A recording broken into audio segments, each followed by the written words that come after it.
the message of these masters is the message of truth, reality. And reality is something which doesn't change with the waves of time, continue the same thing. So the message of any religion is an immortal message to guide all mankind. It's the same message. Every religion teaches basically the same thing, purification of life and communication with the higher state of evolution. And therefore, any great master of any religion never dies. He is ever alive, inspires the life of all the people everywhere. So it's the eternal message. Kingdom of heaven within you is a truth which will always have the same meaning. The meaning will not change. Within you is the kingdom of heaven, and therefore something that is within you can easily be gained by you. This is the truth of transcendental meditation, which is just an automatic procedure to get to the kingdom of heaven within. So, the same eternal message broadcast from time to time by different teachers in different lands becomes a cognizable reality, an experiential reality through transcendental meditation. And therefore, seen from the religious light, transcendental meditation is a practical way for every religion to achieve the goal of any religion and every religion. Now, what the life of these teachers has been, whether they carried the cross or they rode on camel backs or they drove on horsebacks or they walked on the streets or remained in the forest or dwelt in the caves, or what they did and where they lived and how they did their activity, all this is a joy to the followers, but the followers are the followers of the essential message that they gave, the guidance that they gave to the people, which elevated them. For that they were honored. Other aspects of their life, their activity, their interest in this or this is, even though a joy to all the followers, but the following is not built on these activities of the masters. The following is built on the practical utility of their message, the practical value of their teaching, which is to guide man to higher states of life. It is this which brought the people to follow their advice. So the formula is to do what the teacher says, not necessarily do what he does.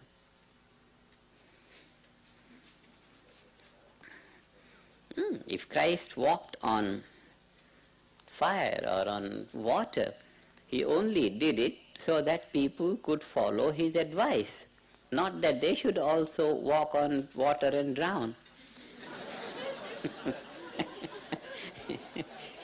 So it's not necessary to try to do what the teacher says, but to try to do what he says, not what he does. His actions, his manner of living or eating or drinking, it doesn't have to be adopted. All these things go with the climate, but the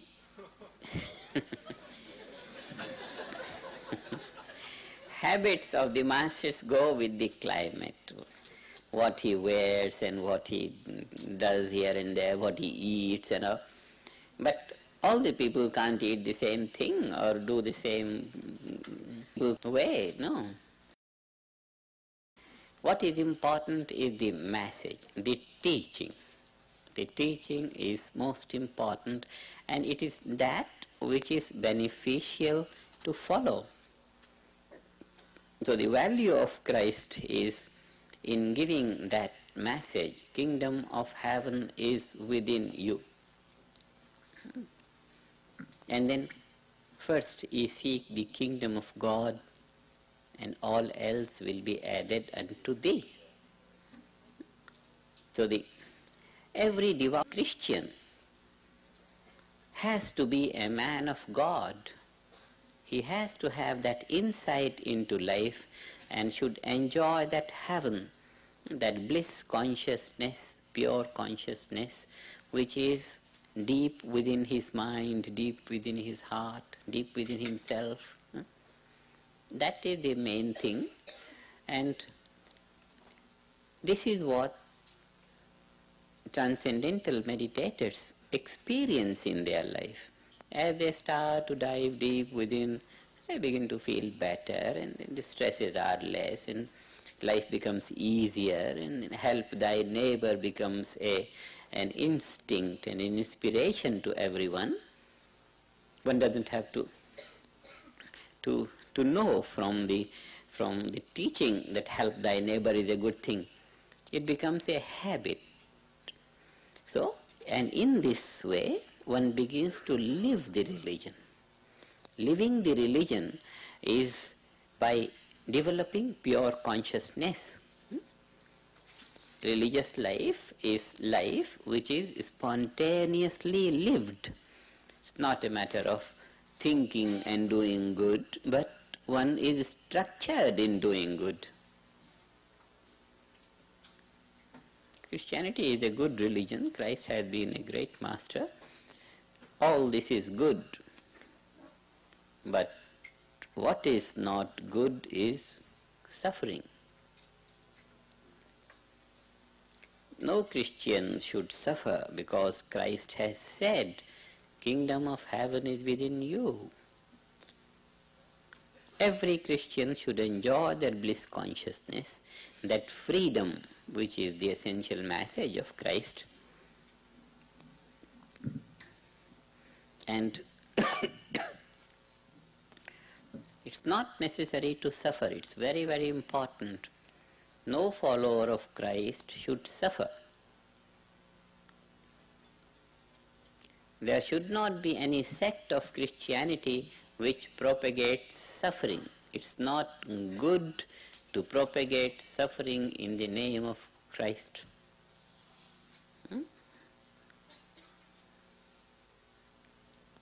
Transcendental meditation eliminates the root cause of suffering.